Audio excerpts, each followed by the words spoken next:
Everyone, could you please turn on the camera? Let me know you are here. And we will start the lesson right away. Okay, I repeat, turn on the camera. And we will start the lesson shortly. Now, after the summer vacation, you would have a overview on some of the methods of monitoring the rate of reaction, right? Where you may have got, could you please name a few and examples? Just to remember some of the methods mentioned this time, last time, okay? Tell me, what have you still remember?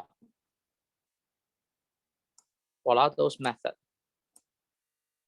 I'll repeat, turn on the camera, let me know you're here.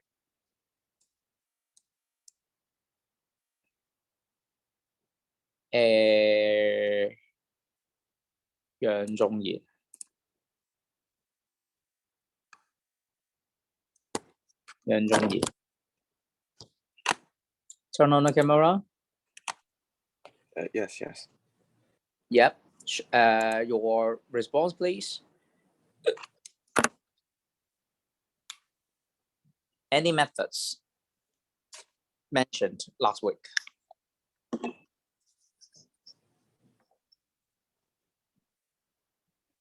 Hi, Matthew.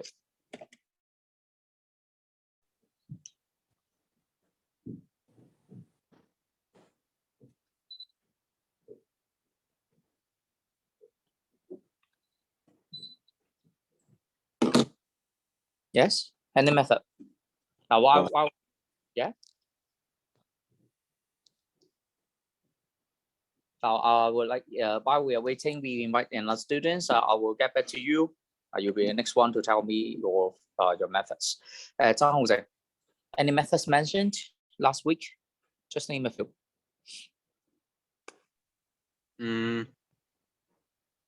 Measure the volume of gas produced. Yes, volume of gas produced, and then any time concept of time. How will you say?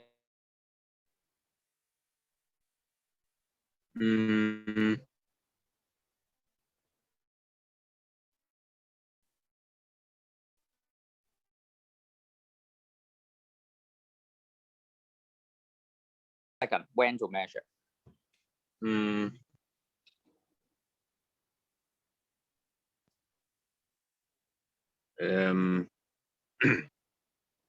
How? For example, volume of gas. What instruments, what apparatus can be used? Gas syringe. Yes, gas syringe. And then when will you measure?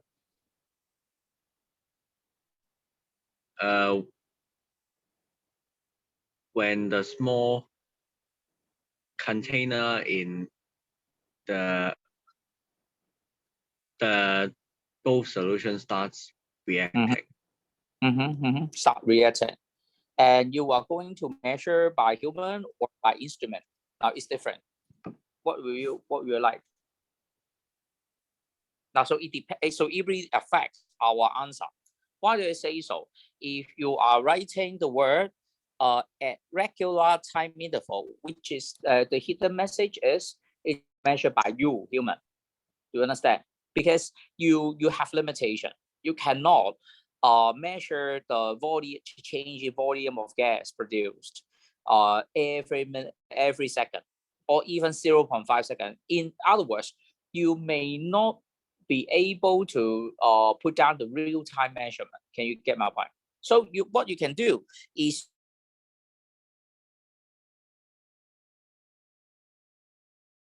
like this, okay? Now what you can find is that we have got the list of data like this, okay? Just put a dot to tell me how many data you have got. For example, this one, okay? So maybe you try to measure every 10 seconds. So you may have got 1, 2, 3, 4, 5, 6, 7, 8 until where? Until, for example, 110 seconds, for example. So how many data you get is 11 data. Okay. Of course, including 0, 0, we have got 12. Do you understand?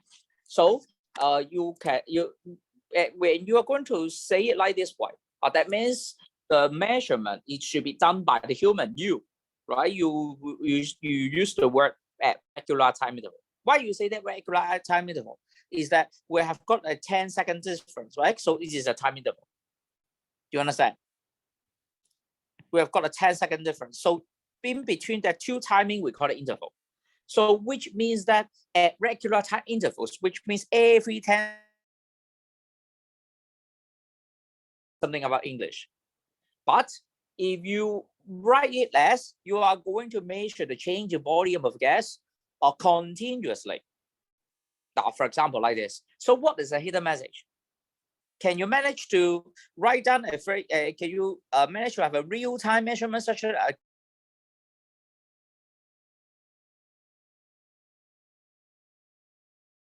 not measure by human every time, right? The volume of gas.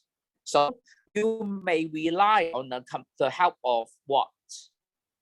How?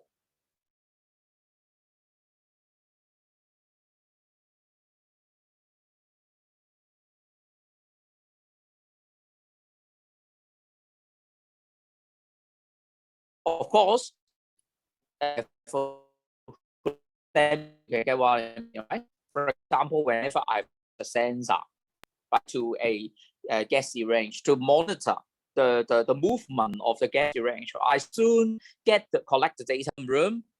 The other one is the iPad. Okay, it seems that iPad is now recording while with your delayed response, but the one in the computer, let me see. Oh, the screen has just popped up. Do you find the content inside? I repeat, do you find the content inside? Very strange. Let me see. I try to stop sharing and I do it again. Sorry about that. Very strange.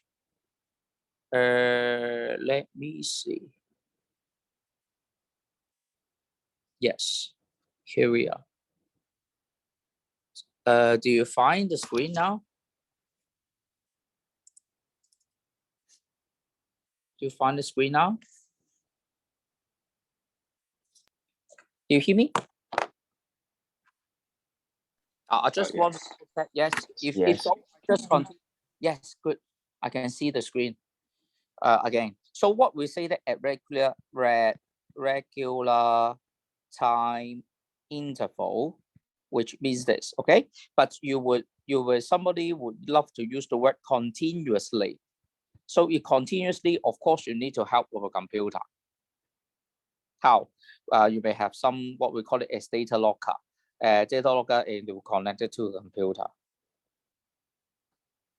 Okay. Whenever I've got a sensor to help you keep track of the movement of the gas range, you can get the continuous data such that you need to plot the graph by yourself. Instead, the computer does for you. Can you get my point? The computer does for you. So they will give you that smooth curve, but not putting so many crosses and ask you to use your bare hands to show a smooth curve, or you need not. Can you get my point? So a slight difference in the wordings would really affect the reader to get to know how you will carry out the experiments. Do you understand? So this is what I wanted to share with you on that. So what else? Matthew, just give me, there's one method. What other method have you mentioned? The measure the change in mass. Yes, measure change in mass. How? First, measure the initial mass, and then measure. What instrument can help? What instrument can be used to measure the mass? You can use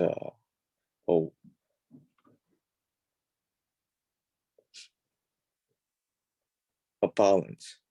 Balance, okay, electronic balance, okay, electronic balance. We mainly use electronic balance, not you know inform one, right? Yeah. It will cause us much inconvenience because it is a matter of balance of the two of the bar line, right? By adjusting the weight, right? So it will give you so much time. It will be quite difficult for you to monitor. But no need to mention the difference in mass of the content during over time is minimal. Can you see that? 1 gram difference. Can you see that? 1 gram difference. Or no need to mention is less than 1 gram, right? Less than 0.5 grams from the cell. So the way to have got a higher precision, okay, more accurate measurement, more precise measurement up to 1 decimal place. For those electronic balance that you may get in hall, in lab, or maybe in chem lab, you may have got one with a cover, right? We've got a door, you put the chemical content inside, they will be as accurate as 3 decimal place. Okay, so you may get this. So please keep track of the change in the content. That should be the mass of a gas, right? So never use this to measure, for example, the mass of hydrogen. No, okay, because hydrogen will have got a very low molar mass, so that it will give you a great error, a great percentage error. So we would use this to keep track of what gas of the gas having high molar mass. Carbon dioxide may be a good example. Can you get my point? But if you are going to measure the volume of hydrogen, sorry, no, it's because the molar mass. Its molar mass is just 2.0 gram per mole. Well, even though I've got a quite large volume of gas produced, it will lead to a very slight drop in the mass. Can you get my point? CO2 can, hydrogen cannot, or some other gas. So you may use simpler terms or layman terms to say that heavier gas, right, will work best. So what does it mean by heavy? It's quite difficult, right? You better use the word density, with density of gas, or the molar mass, which is much related to molar mass, right, of the gas. You know it, right? So simply speaking, you take a look on the molar mass of the gas, okay, before you do such planning beforehand. The third one I would like to share with you is on the measuring difference in pressure. So of course, if you are going to measure the pressure, the change in pressure, remember the volume of the container should be fixed. All of you, please mark it down. Fixed volume. So otherwise, even though there's change in volume, but the volume also change. The measurement of the pressure doesn't reflect the formation of certain volume of gas. Okay, so remember to keep the container of the same size. Okay, you use stopper for help. And please take note that it's not always have a starting point 0 in the y-axis. It is non-zero, right? Can you see that? Non-zero. So you better change the graph a little bit. And lastly, this is the most difficult part, is on the use of calorimeter, the change in the color of the solution. Now, in case there is a change in color of solution, you use calorimeter. Why? Is used to measure the change in color intensity of a certain reaction mixture. You use that calorimeter. So basic simple, the basic principle for that is of the fact that the absorbance of the color of the light, it depends on the concentration of the solution. What I mean is the concentration of the color solution. The higher the concentration of the solution, which means that the higher the ability, the extent of absorption light will become higher. So this is the relationship. A is directly proportional to C. Do we understand? So in order to get to know what color would work best, you are going to find the color of the light in which it will be absorbed by the colored solution most. So that's why I will use what filter? They will correspond to the complementary color, Okay, all of you please mark it down on the word complementary color. 對比色. So by having this filter, by choosing the correct filter, would you be able to have that color light in which the sample would absorb that solution, that light of that frequency most. Okay, so it's something about physics. Because of something about physics, I don't want to mention too much about that. I just want to talk about the color of the light. Okay. Now, it is something related to frequency. So that while the solution, they will absorb the visible light spectrum, certain frequency of the light. So it is indeed the real explanation. So, but it is quite difficult to be comprehend for those non-physics students. So I just simply skip that. Okay, choose the light of a complementary color for help. Do you understand? Complementary color. The basic. Okay. Last time I just stopped it here. While the measurement of this is by absorbance versus time. So absorbance being 1.0, which means that it linearly absorbs most of the light. Okay. While we drop to 0, which means that no light will be absorbed by the solution. So which means that the reaction has come to an end, right? The solution being colorless, they will no longer absorb the light before and after, no change, right? Do you understand? So absorbance 0. So whenever you see this equation, please check if any ions will have colored, while after the reaction, there is a change in color. Got it? All right. So we just stop it here. And last week and today, we'll come to 2 more methods. One is you are going to study the reaction between the, for example, life is not so easy, right? For example, if I'm going to have this equation, right, the reaction between sodium thiosulfate, this one, sodium thiosulfate. Very strange name, isn't it, right? But if I split term, you may get what I mean. Thio means sulfur, okay, thio. So thiosulfate means S2O3 2 minus with that formula, thiosulfate. Okay. While the other one is dilute hydroxide. Once that 2 react, originally that 2 solution is colorless. But after the reaction, so you may have got the formation of sulfur. The sulfur here is not water soluble. So it is in terms of a yellow fine powder. Okay, yellow solid. So what will happen is during the whole progress, the solution will become more cloudy, or you use the word more turbid, cloudy. So which means that it's no longer transparent. Okay, something tiny dots that will blur your vision. So we call it turbid or cloudy. Okay, so you may follow the. So I would like to show you this experiment by seeing the YouTube here to get to know more about this. Okay, thiosulfate. Okay, sorry. Okay, what happened?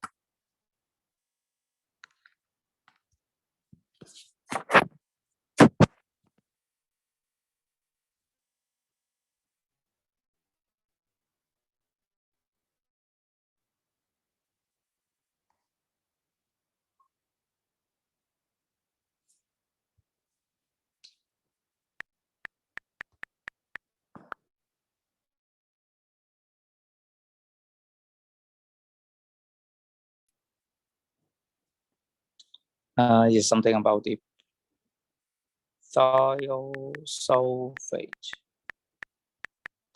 and hydrochloric acid.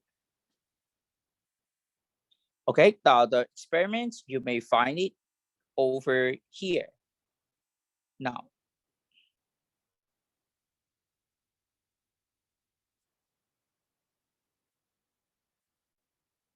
Writing's not that easy, but Grammarly can help. This sentence is grammatically correct. So this is the first of two videos in which we're going to be looking at how we can measure the rate of a chemical reaction. In this video, we're going to be looking at the reaction between sodium thiosulfate and hydrochloric acid. Now, when the two solutions react together, they produce an insoluble precipitate of sulfur. And as that's made, the solution will go from being clear and colourless to a kind of yellow, cloudy colour. We're going to time how long it takes for that cloudy yellow colour to get so thick that we can't observe a cross that I have drawn on a piece of paper with a pencil. Now that cross is going to go underneath the reaction vessel, and we're going to simply mix together 50 centimetres cubed of sodium thiosulfate with 10 of hydrochloric acid. We're going to vary the concentration of the sodium thiosulfate and see what effect that has on the time it takes for the precipitate to form and to disappear from view. And we'll be changing that concentration by diluting our sodium thiosulfate with some distilled water. But to start with, I'm to measure out 50 centimetres cubed of this into my measuring cylinder. So as before, getting down to eye level so I can see the level of the sodium thiosulfate, I fill up my measuring cylinder. Ooh, almost there, a little bit more, until I've got exactly 50 centimetres cubed measured out. And I'm going to pour that into the beaker. I'm now going to measure out just 10 of the measuring cylinder. And again, getting down to eye level, holding the measuring cylinder firmly so it doesn't fall over, and measuring out exactly 10 centimetres cubed. You can use a dropping pipette to do that, but I don't. Now, the reaction is going to start as soon as I mix the acid with my sodium thiosulfate. So I need to be ready with my timer to start as soon as I add it. Just a swirl or two to get them well mixed. And then I'm going to observe the cross through the solution by looking directly above. Now, after a few seconds, you start to see the precipitate form and the solution turning this cloudy yellow colour. But I'm going to watch from above until the cross has totally disappeared. And so I've got a time for my first concentration of 27.44 seconds. So that was the most concentrated. And so now I can vary the concentration by mixing different proportions of the sodium thiosulfate water, but still keeping the total volume as 50 centimetres cubed. So I'm going to measure out 40 centimetres cubed this time, carefully and slowing down as I get near the 40 mark, a little bit more, and I'm there. I'm going to pour that into my flask, but to dilute it, I'm going to add 10 centimetres cubed of the water. So keeping the volume constant at 50, but now reducing the number of sodium thiosulfate particles in that total volume. So we need to think, how is this going to affect the rate of reaction? Well, a reaction occurs when particles collide, and that collision has got to have sufficient energy for the collision to be successful.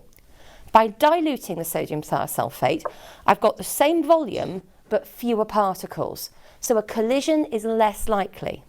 And so within a minute or a second, we're going to have fewer collisions and therefore a lower frequency, and in theory, a smaller or lower rate of reaction. So to start it off, I'm going to add my 10 centimetres cubed. Now, do you understand whole flow, right?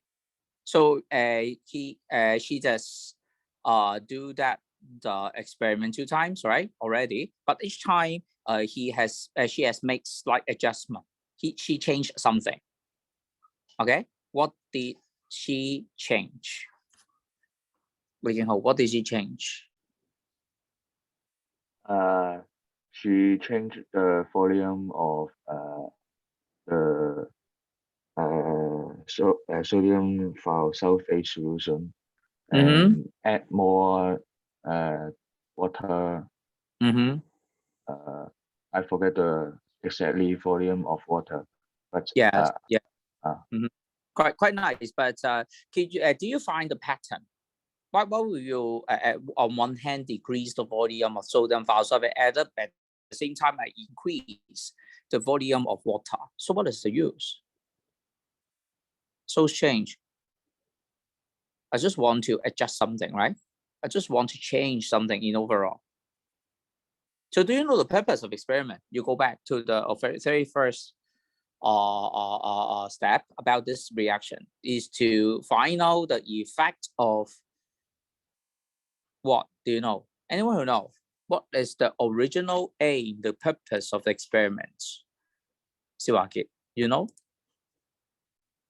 I think is to find the formation, the rate of formation of sulfur of different concentration of the solution. Different concentration of the sodium thiosulfate solution. Yeah, sodium thiosulfate. So what you'll find is the pattern about the volume of the combination of volume of thiosulfate and water here. Can you see that? Now Into just my focus flask, on the number. but so you may find that you will find I poured 50 cm cube of a sodium thiosulfate solution. The water to be added is 0, but I change it to 40, it becomes 10. If I change it accordingly with a 10 cm cube drop, here comes a 10 cm cube increase in the volume I'm going to add of water, carefully. right? So the purpose of it, you know, purpose of I'm it. going to with It's simple, right? So is to make sure that what you are going to change sodium thiosulfate. is just Still keep measure out the 40 concentration of carefully, slowing down as I get near. Of thiosulfate. Okay, can you see? Yeah. Oh, indeed, Mr. Chin, I know that we have got another solution, right? It's so hydrochloric acid. Hydrochloric acid, the molarity of hydrochloric acid. Can I keep it fixed? Yes, you can keep it fixed. Every time you need to make sure that the same volume of acid should be added, but the total volume of the solution has been changed. Even though I add the same volume of acid, it's not guaranteed, but that would be the fact that the concentration of acid also changes. So it's not a fair test. Can you get my point? So the purpose of adding water is to refill the originally 50 cm cube portions. Okay, while you are going to add for the adjustments such that you know the thiosulfate solution, the concentration is carefully controlled by you. At the same time, while keeping the molarity of HCl, the acid, constant, the same. Do you understand? You're going to compare different cases before you tell such. Now, otherwise, it's not a fair test. Anyone who doesn't got what I mean, let me know now. Please put up a hand. Let me know. Do you know the why? Why do you need to add water at the same time? You are going to keep the total volume of both the full sodium thiosulfate and water as a constant. It's always 50. Can you see that? Okay, you understand? Anyone who doesn't understand, let me know. Now, so it seems that if you understand, I asked you the second question. What do I know how do I keep track of the progress of reaction if that is the case? How? Now, very strange, isn't it, right? Because no special apparatus to measure the physical quantity. Do you have gas separation node? Do you have a turbines node? Do you have a calorimeter node? How will you indicate the progress of a reaction? How? How?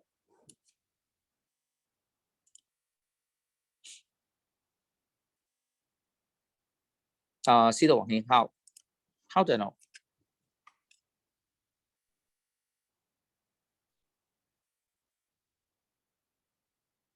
Yes. How to know what? I don't understand the progression. How do I know? How do I know the progress of the reaction? The extent of completion of experiment. How do I know? The design something like this, right? So you may get a macros, right?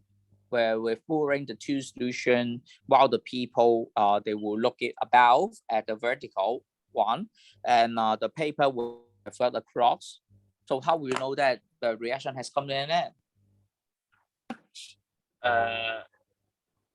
The color didn't get個顏色冇繼續深落去。Oh, how will you know? From this design, how will you know? No more yellow. No more yellow, which means colorless. No, Oh, so can you?個黃色冇繼續深色。So how would you judge? So what is the purpose of a cross? So what is the purpose of a cross? Anyone know? What is the purpose of a cross? So indeed, some of you may think so, right? That a cross is an indication of the end of the reaction. Indeed, that is not. That is not. Now, why do I say so? That just follow procedure. Number one, you're going to place that one solution on the conical flask with a flask on the cross drawn with a piece of white paper. Okay, and then we are going to add the hydrochloric acid into the flask and start the stopwatch. While the reaction proceeds, what will happen? The solution start to be more cloudy. They will become more turbid. Okay, can you get my point? More cloudy, more turbid. So if I will from the macros from above, what will happen is that the macros will become fainter and fainter to you. Can you see that? Originally, the macros is so clear, and then it will be fainter because the sulfur, it is now suspended in the solution while you know that it's solid, which means that it does not it is not transparent. Okay, so they will have, it seems like the blocking of the color of the light, right? So blur vision. So that you will wait until the time, okay, when you have got the sufficient amount of the sulfur, it will cover the cross. So we would use, it will have this timing. For example, this timing, if you adjust the macros, seems to be disappear, right? So you stop the timer. Again, you write down the time. But while while I stop the timer, the solution still will have that reaction continuously, right? So the solution seems to be more yellow than before, which means the reaction still proceeds. Can you get my point? What is the hidden message? Mr. Chin, from that experiment, I cannot keep track the whole progress of the reaction. I just stop at certain checkpoint. Can you get my point? I just stop at certain checkpoint. In other words, we are going to take a look from another angle. For example, you write down the rate curve. You have got the mass or the number of moles of form.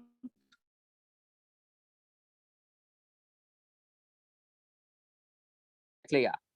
Go it like this way. But can you really draw this? No. What you just have this timing, for example, we've got time t, it is just at certain point here, which will correspond to the so-called enough sulfur, which can cover the macros, but not the whole progress. Can you get my point? So this is the timing where the macros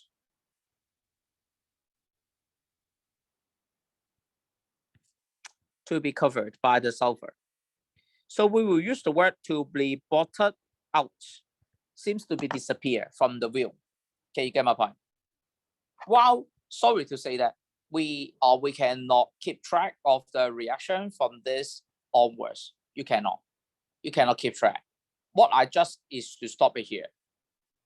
Mr. Chin, do you mean that I cannot plot a graph like this? We cannot. That's true. We cannot. Can you get my point? So what do I have got is just 2 points. One on here and one on here. How come you can draw a curve? No. Just 2 points. How can you draw a curve? No. Somebody may argue 2 points, why not make a straight line? Can you get my point? So for this type of a measurement, it seems like the one which runs faster can go to the finishing point. So this is the way we use it. Reaction. Just like in Form 1, right? You need not keep track of the whole progress of the reaction to get to know which color flame, which Bunsen flame, yellow flame or blue flame is hotter, right? You need not wait until it boils, right? Why not? You keep track of the timing of raising the temperature from room temperature to 50 degrees, for example. Can you get my point? And you could you just stop the timer. Which one reaches 50 cm, 50 degrees Celsius first? Which I would indirectly tell you, the flame is hotter. It's what you know in Form 1, right? Can you get my point? So there are 2 philosophies of measuring the rates. That this is what the other philosophy.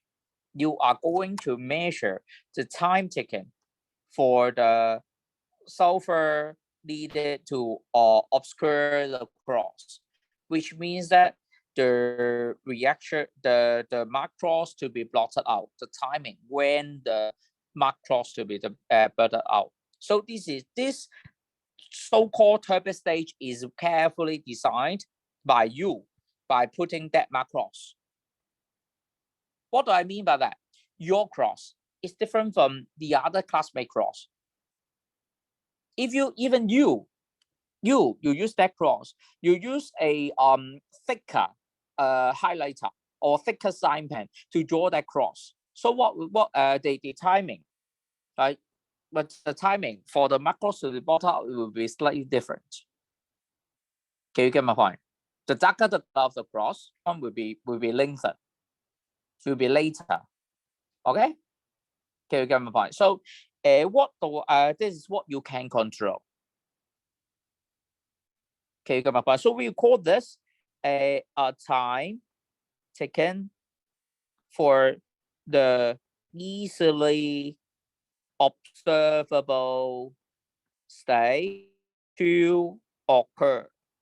So it is get response to Sito Wang Hin's claim that I know the yellow solid will be no longer more yellowish, right? You just claim so, right? But in reality, how do I know the solution will be no longer more yellowish? It's quite difficult to see. Can you get my point? What I just know is the color of the solution become more turbid, but it is quite hard to measure the time when the turbidity doesn't increase. Can you get my point? Can you see a difference between wait the time for the mark cross to be blotted out is one way to you to see is easily observable, right? How what will happen to the what Sito Wang Yin suggested, right? They claim that the yellow solution will be no longer more yellow. Do you understand? Which one is more easily observable? Yes, of course, the mark cross, right? Do you understand? Why? Because the mark cross, once I turn the moment on that, it depends on what? It depends on the color contrast between the black color and the white color. So it is more easily seen.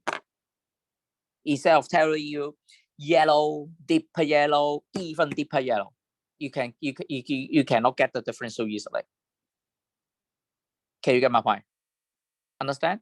For those who understand what I've just said, could you please put a tick? If not across, do it now. Let me know.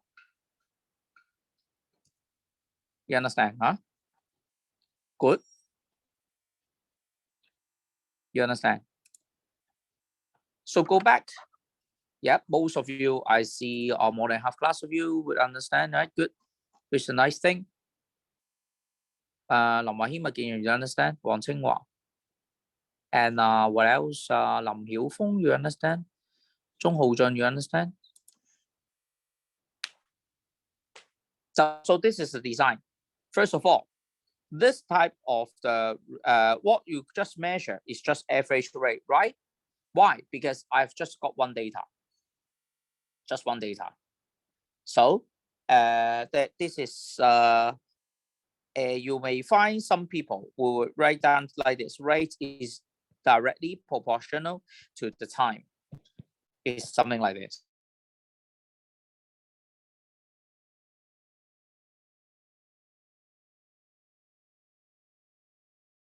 Okay, while you you may know as a rate, such that you may get this conclusion. That conclusion is the shorter the time taken to reach this turbid stage, the faster is the reaction. So it is in line with this expression. Rate and time is in inverse proportion. Do you understand? The shorter the time, the faster the rate. The longer the time, the slower the rate of reaction. Questions?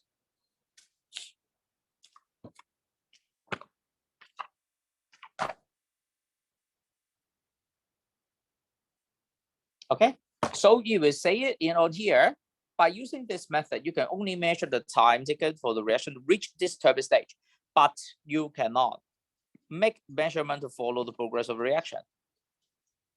Do you understand what just said for long? Okay, more than 15 minutes of saying I just mentioned this part.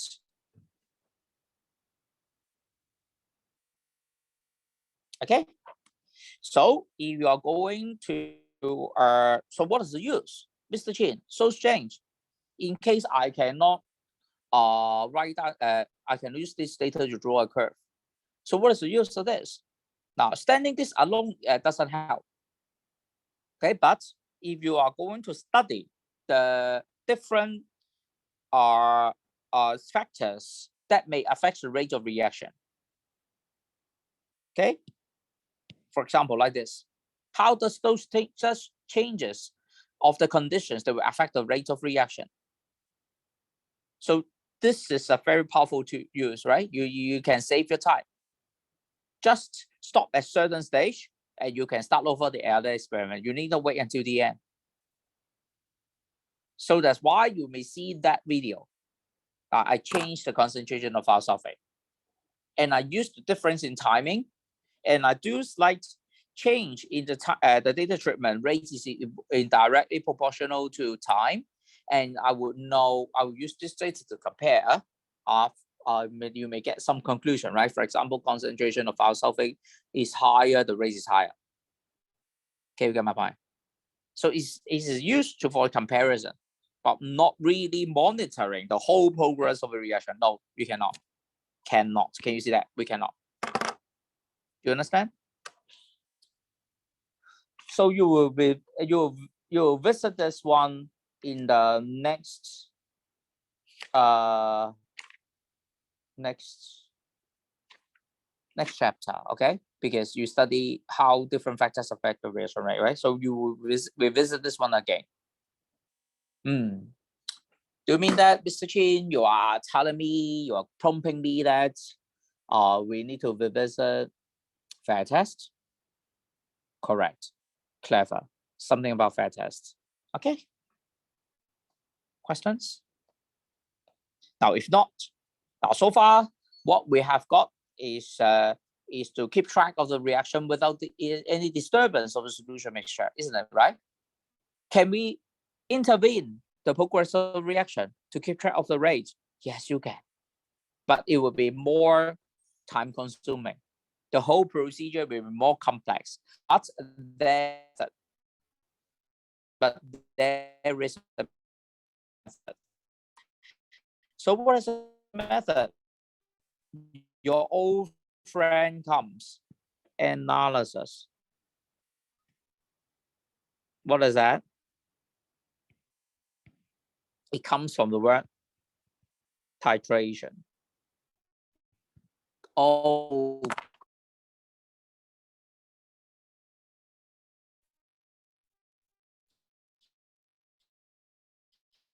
I don't want to listen to it anymore. How can I?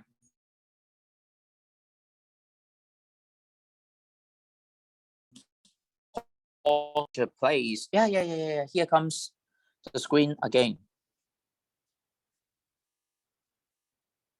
Oh God, I don't know whether or not the video is now well recorded.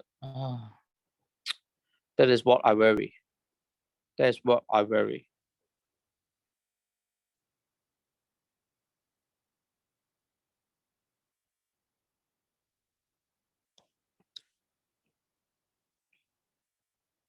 Okay, can you see that? I share the screen again. Just wait for a while before I proceed. Still sharing.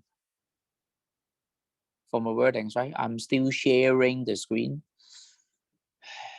Do you see the screen now? With the same page on the titration, I just wrote the word titration. Do you see that?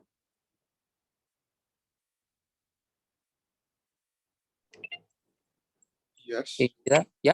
Yes. You finally can see it, right? But not on my computer. Why?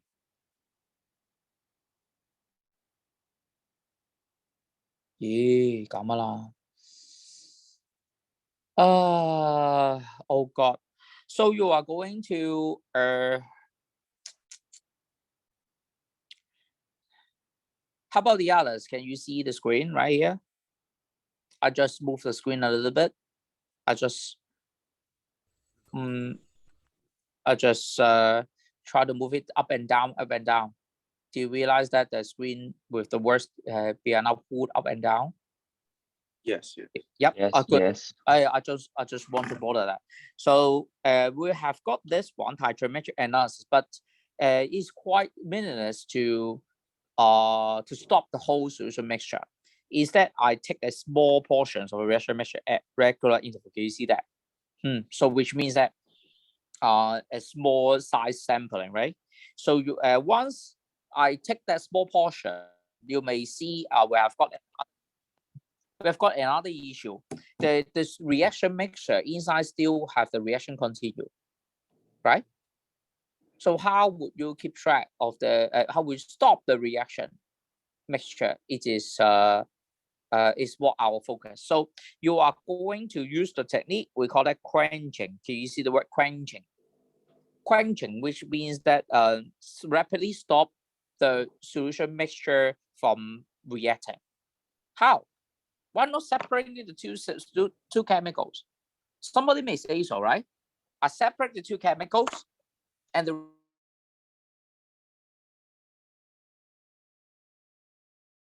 you may much disturb the whole progress of reaction. It will make the complexity of the experiments to maximum. So what do I need to do is to let the big portion of the solution mixture still continue while you collect the small portion of the solution mixture for analysis while we quench that small portion only.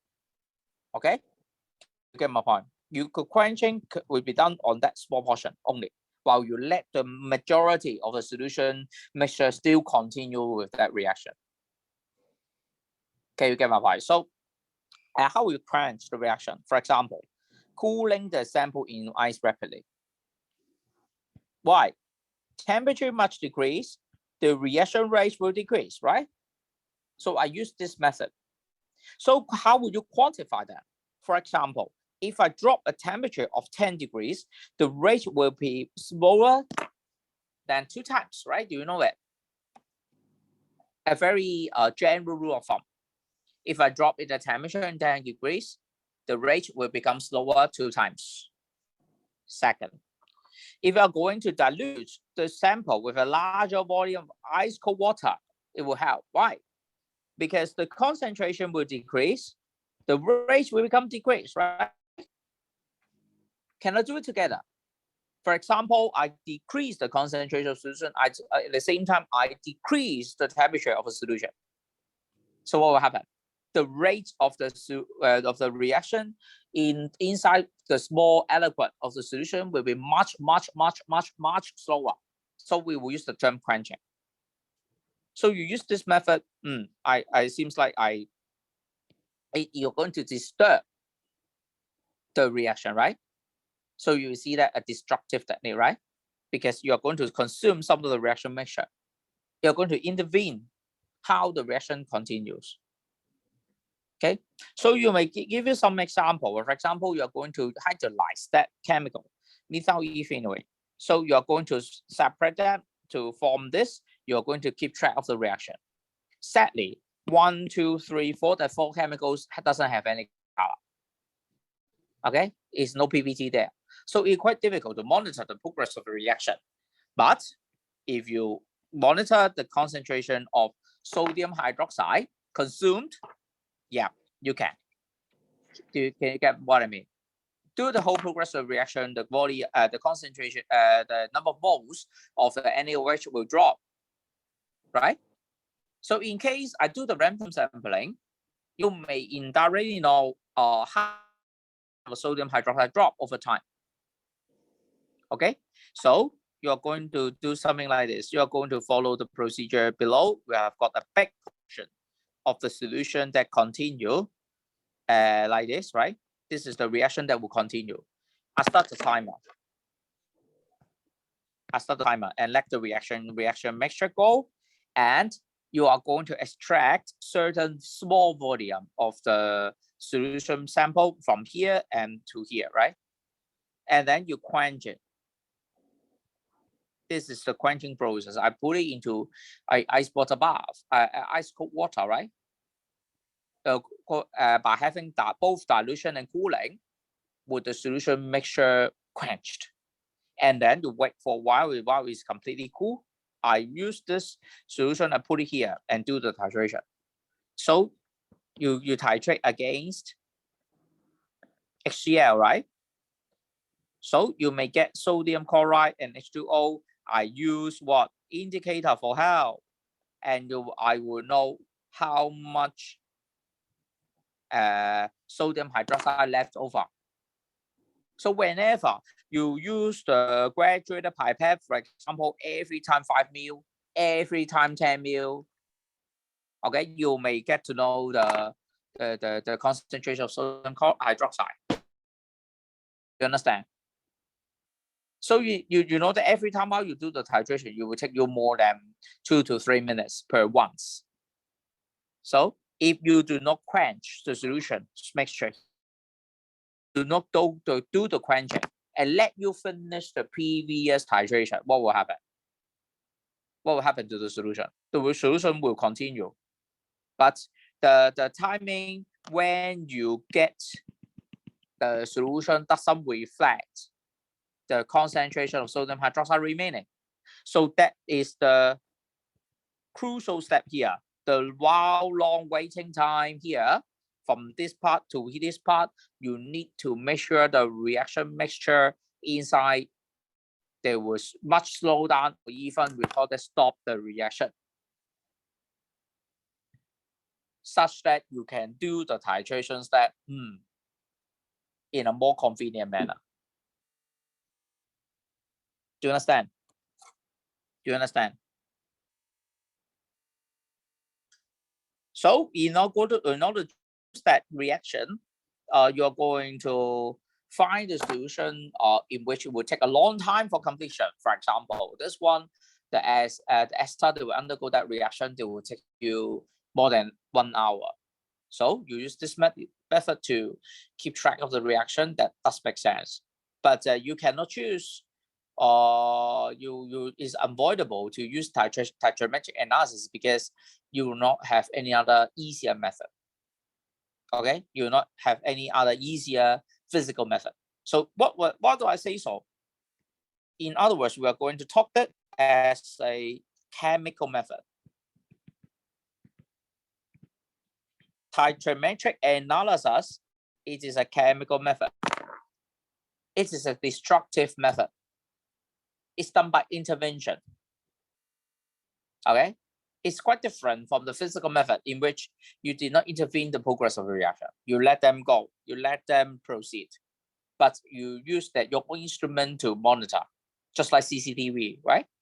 It's just like CCTV. You let you continue, but you have a CCTV to keep track. So this is physical method. But for chemical method, it seems like what? You continue with the drama. I suddenly call you to stop. All of you stop. Blah, blah, blah, blah, blah, blah, blah, blah, blah, and then continue. I ask you to stop. Okay, continue. I'm now disturbing your reaction. Can you get my point? Do you know the difference between physical method and chemical method now? Yeah, understand? Okay, so this is what I would like to share with you on here. And how about to make a conclusion of this, please try the class practice now. It marks the conclusion of today's lecture. Why is it better to select a method to avoid sampling for following the progress of reaction? Why is it better to select a method which avoids phase change, right? Say to avoid the sampling. Why?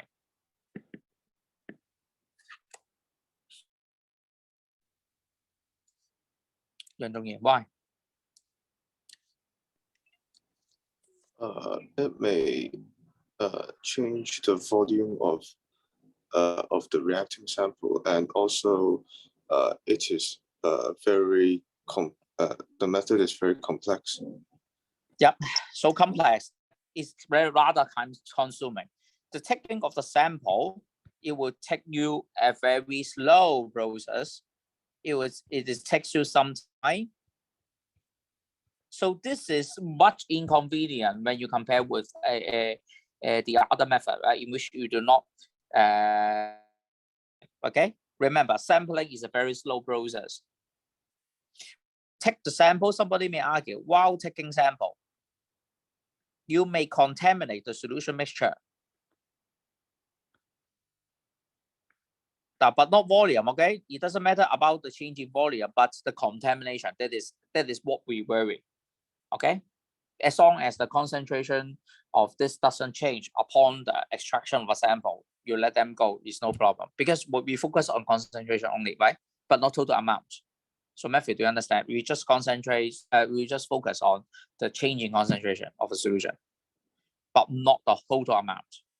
So while taking the sample, we have got the risk of contaminating the solution mixture. So never do. It does make sense that we try to avoid the sampling of the solution mixture. Okay, this is part 1. Question 2 are propanone and iodine reacts with the following equation below, suggest how the reaction could be quenched, and describe how you follow the progress of reaction by the exit alkaline titration. How will you quench the reaction? How will you quench?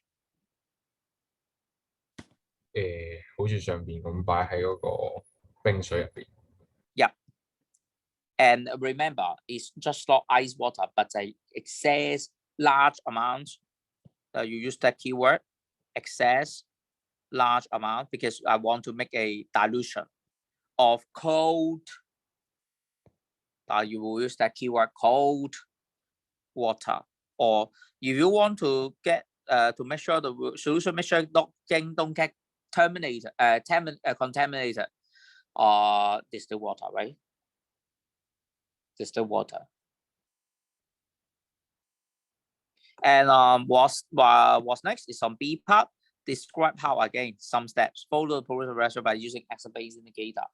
So you are going to take the samples of small known amount, small known volume at regular time intervals. So there's step 1, step 2. You're going to quench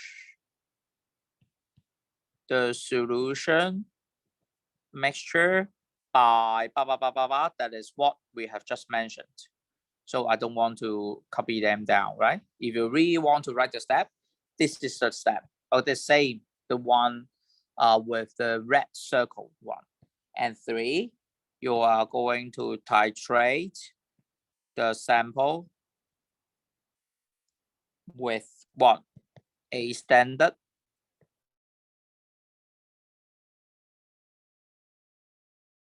concentration of hydrogen ion, right? So we use the standardized NaOH solution with the known concentration. You're going to find out by mathematics to determine the concentration of hydrogen ions in each sample at different time. So this is what the ultimate goal. You are going to determine the concentration of hydrogen ions in the sample at different times. Do you understand? Quite different from the previous example, you are going to keep track of the concentration of sodium hydroxide remaining, so they will drop, right? But for this case, the concentration of hydrogen ions, because they are product, they will increase. Okay, they will increase. So while time proceeds, while you do the small sample size sampling, the concentration of hydrogen to be determined to become larger and larger, to become higher and higher than before. So this is another indirect way for you to keep track of the chemical reaction. Do you understand? Understand? So this is what I would like to stop here about today's lecture. And yourself, okay, I would like to ask you to come back in the next lesson. You were asked to compare the so many different methods. We have got titrimetric analysis, we've got the physical method. Please compare for me. Okay, which one is better? Which one is better? Sometimes for some situation we cannot choose, right? But you need to get to know some of the comparison. Okay, you need to compare. This is highly needed because later on in the DSE public exam, you'll be asked to choose which method works the best, right? You're going to be asked which method is more suitable. So you are going to coming up with the method by yourself. So in order to get to know how to choose, you need to know the comparison. Can you get my philosophy? Okay. So this is what I would like to share with you on here. Tell me your level of understanding. And while you write down from 0 to 10, any difficult parts, I would like to check the attendance as well. Please wait for me for a while. 23. Well, one guy missing. I did not find him. Who is missing? Just 23. Now I better keep take a picture of the screen. You know, speed up the whole progress, huh? And then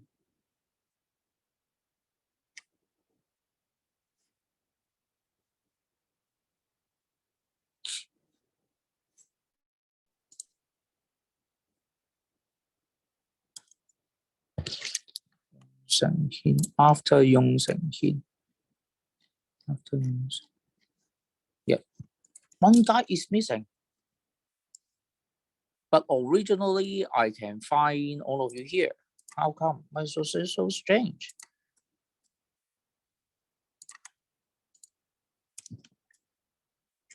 All right. Let me see your level of understanding here. Now, sorry to say the internet connection is not so well today. Hey, tell me your level of understanding. No? Maybe you oh yeah, I can see it. Maybe 5. Thank you. 5, 4. I know it's rather complex, complicated, right? Quite difficult to comprehend. Yes, that's right. Now it's time to take a break, and I will see you guys in the next lesson. Huh? Okay. Bye-bye. Bye-bye. Bye bye. Bye-bye. Bye. Bye bye. Bye.